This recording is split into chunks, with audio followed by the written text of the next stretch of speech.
Assalamu alaikum, dear and respected thinkers. How we can control our anger and emotions. And the second question is how we can evaluate the thinking of others.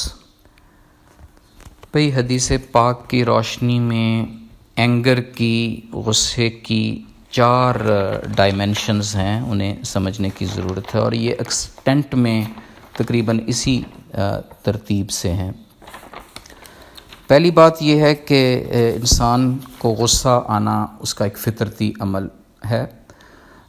غصہ اگر بار بار آتا ہے اور پھر بڑی دیر سے واپس جاتا ہے، یہ ایک ڈائمینشن ہے۔ دوسری ڈائمینشن یہ کہ غصہ بار بار آتا ہے لیکن جلدی رفع ہو جاتا ہے۔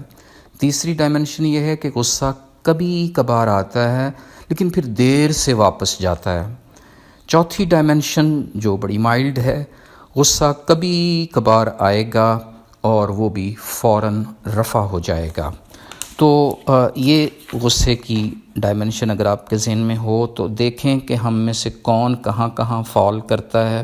تو اگر ہم پہلی ڈائمینشن میں ہیں تو دوسری میں آئیں، تیسری میں آئیں، اور اپنے آپ کو کوشش کریں کہ چوتھی ڈائمینشن میں سٹے کروائیں۔ دوسری یہ کہ بعض اوقات اینگر اور ہمارے ایموشنز بیسیکلی کسی سچائی کو بھی ظاہر کر رہے ہوتے ہیں، اور وہ سچائی یہ کہ ہمیں نارملی غصہ اس پر آتا ہے جس سے ہمیں پیار ہوتا ہے، تو اس کا مطلب غصے کے اندر پیار چھپا ہوا ہے۔ تو یہ بات غصہ کرنے والے کے علاوہ جس پر غصہ کیا جا رہا ہے اسے بھی سمجھنی چاہیے کہ بھئی مجھ پر یہ غصہ مجھ پر کسی پیار کی وجہ سے کیا جا رہا ہے یا یہ غصہ مجھ سے نفرت کی وجہ سے کیا جا رہا ہے۔ تو یہ ایک اور بھی بڑی خوبصورت فلسفیکل ڈائمینشن ہے۔ تو خوش نصیب ہیں وہ لوگ جن پر کوئی غصہ کرتا ہے اس وجہ سے کہ اس کو ان سے پیار ہے۔